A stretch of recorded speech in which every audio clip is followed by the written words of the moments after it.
네, 여러분 안녕하십니까? 2020년 수능 특강 대비 국어의 맥과 함께하는 문학, 1강 문학의 개념과 특성, 지금부터 수업 진행하도록 하겠습니다.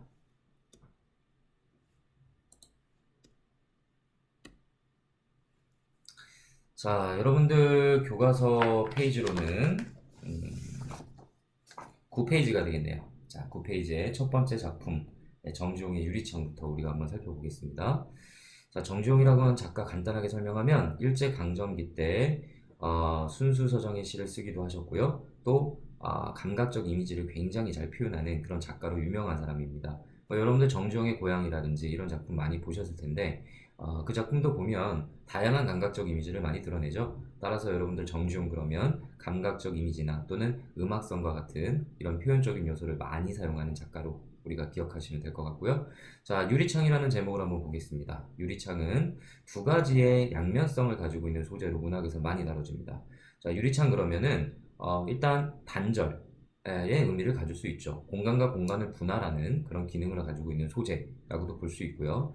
자, 두 번째는 유리창은 역설적으로 단절이면서도 소통 또는 어떤 통로 이런 의미를 가질 수도 있습니다. 자, 완벽하게 차단됐다기보다는 공간을 분할하는 그런 소재이기도 하지만 유리라고 하는 것 자체가 이쪽 공간에서 저쪽 공간을 볼 수 있는 그런 소재이기도 하기 때문에 양면성을 가지고 있는 중의적인 의미를 가지고 있는 소재로 여러분들 기억을 해주시면 될 것 같아요. 자, 본문 정리 한번 해보도록 하겠습니다.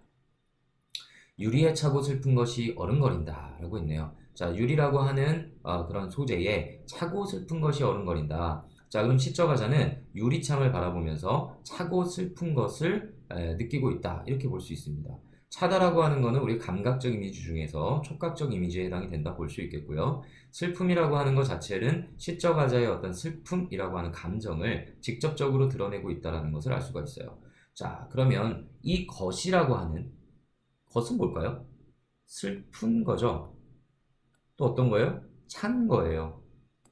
자, 그러니까 유리 자체가 차가워요. 그럼 계절을 우리 생각해 봅시다. 여름에는 유리가 차지 않겠죠? 뜨겁겠죠? 그러면 계절은 뭐 어떤 겨울 또는 뭐 가을, 겨울 이 정도가 되겠구나라고 생각할 수 있는 거고요. 슬픈이라고 하는 감정선을 것에다가 꾸며주고 있습니다. 자, 그래서 이 것은 뭐예요? 시적 하자가 슬픔을 느끼는 것이구나. 이렇게 인식을 하시면 됩니다. 열없이 붙어서서 입김을 흐리우니 맥없이 붙어서서 입김을 흐리우니 자, 입김이라고 하는 명사가 나왔는데 결국 이 입김이 뭐예요? 위에 나오는 차고 슬픈 것이구나 라고 생각을 할 수가 있네요.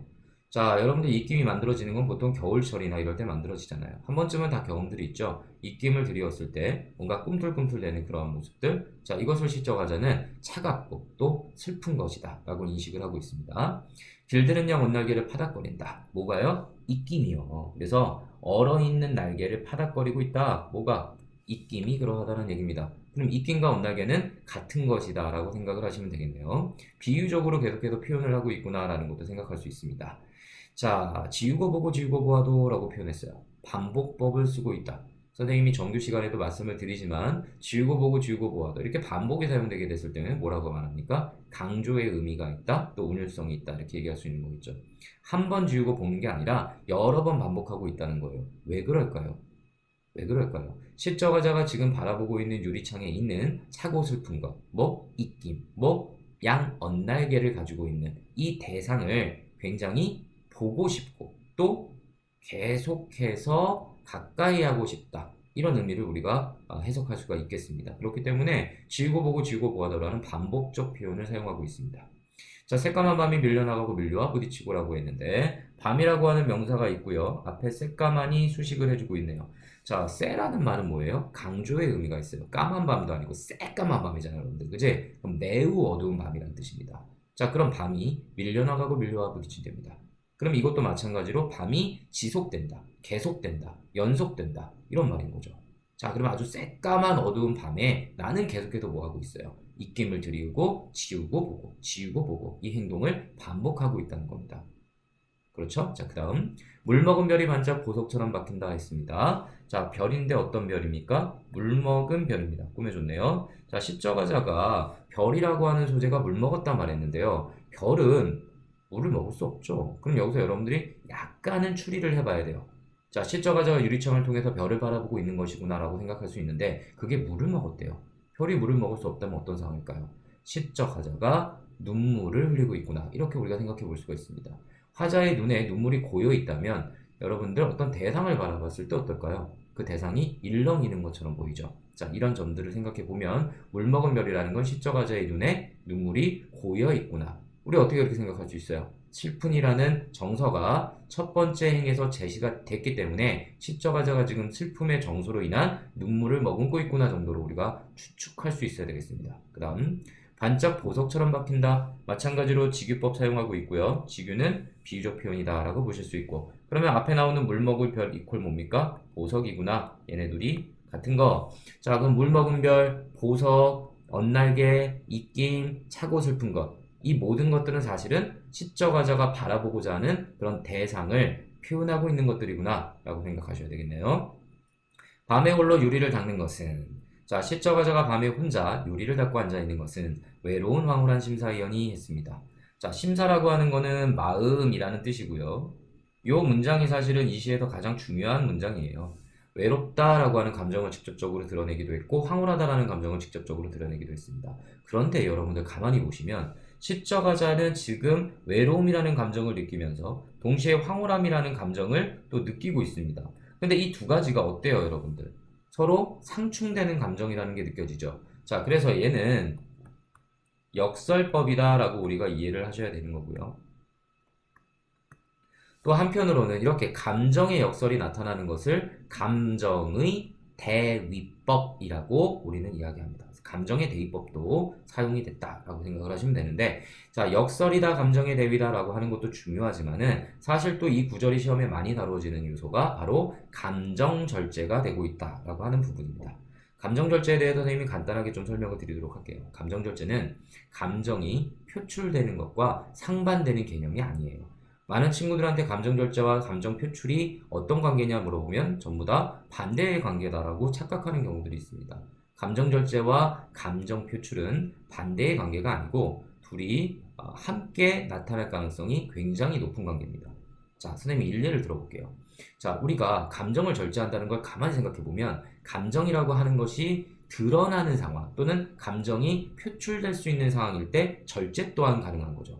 그렇기 때문에 시상 자체가 감정이 드러나야 되는 상황, 예를 들면 가족의 죽음이라든지 뭐 아버지가 죽었다거나 아들이 죽었다거나 딸이 죽었다거나 이런 가족의 죽음과 같은 상황이 시상에 전개가 되고 있다고 한다면 여러분들 생각 어떻습니까? 시적화자는 당연히 슬픔이라는 감정을 가질 수밖에 없죠.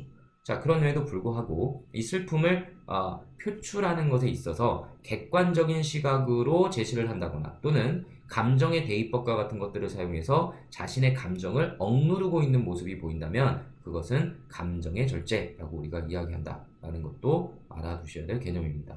계속 가볼게요. 고운 혈관이 찢어진 채로 니는 산새처럼 날아갔구나. 자, 라고 하는 단어가 보입니다. 자, 이런 거 나오면 뭐라 해요? 우리 영탄법이 사용됐구나 라는 거 알 수 있고요. 뒤에 날아갔구나 라고 하는 느낌표 또한 보이네요. 자, 이런 걸 통해서 우리가 영탄법이 마지막에 나타나고 있다, 감정을 표출하고 있구나 라는 것을 알 수가 있습니다. 자, 위에 외로운 황홀한 심사라는 단어를 통해서 감정을 절제하고 있다는 것을 우리가 확인을 했는데 마지막 부분에 가서는 감정을 표출하고 있는 것도 확인이 가능합니다. 따라서 여러분들 만약에 시험 문제에서 선택지에 감정을 표출한다, 감정을 절제한다 이런 말이 나왔을 때요, 많이들 헷갈리거나 틀리게 생각하는 부분이 뭐냐면 감정 표출도 있고 감정 절제도 있는 시죠, 이 시는. 그러니까 만약에 감정 절제가 돼 있다, 맞아요. 감정 표출이 돼 있다, 감정 절제가 돼 있는데 감정이 표출이 될 리 없는데 그럼 틀린 건가? 이렇게 생각하면 안 된다는 거죠. 감정 절제도 사용될 수 있고 감정 표출도 사용될 수 있다는 얘기입니다. 감정이 절제됐다 해서 감정 표출이 없다고 생각하거나 감정이 표출됐다고 해서 감정 절제가 없다고 생각하면 안 된다는 뜻이에요. 이해되셨죠? 자, 고운 폐혈관이 찢어진 채로 라고 했어요. 그럼 이게 이유가 되겠네요. 폐혈관이 찢어졌다? 그러면 뭐가 폐 질환이 있었나 정도로 우리가 생각할 수 있습니다. 누가요? 니는이요. 니는은 누군데요? 너는이죠.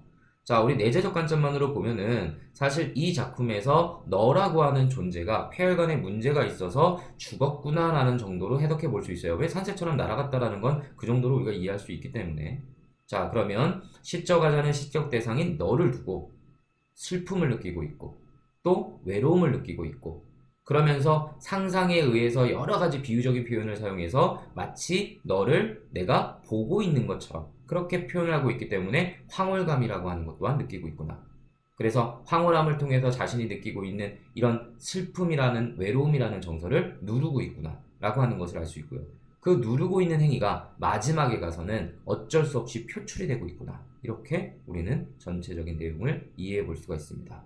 자, 지금까지 정정의 유리창에 대해서 선생님이 독해를 해드렸는데 선생님이 이 시간에 독해를 해드리는 것은 문학을 읽어나가는 방식과 방법을 여러분들이 같이 볼 수 있도록 해드리는 요소가 있고요. 또 하나는 여러분들이 어쨌든 표현적인 요소라든지 이런 부분들을 자세하게 선생님이 짚어줄 수 있는 시간적 여력은 없어요. 그래서 여러분들 스스로가 그런 부분들은 다시 한번 점검하셔야 되고 내용을 읽어나가면서 내용적인 요소, 문맥적인 요소 이런 것들을 파악하는 연습을 하는데 여러분들이 좀 도움이 되셨으면 좋겠습니다. 자, 그 다음 작품으로 한번 가보겠습니다.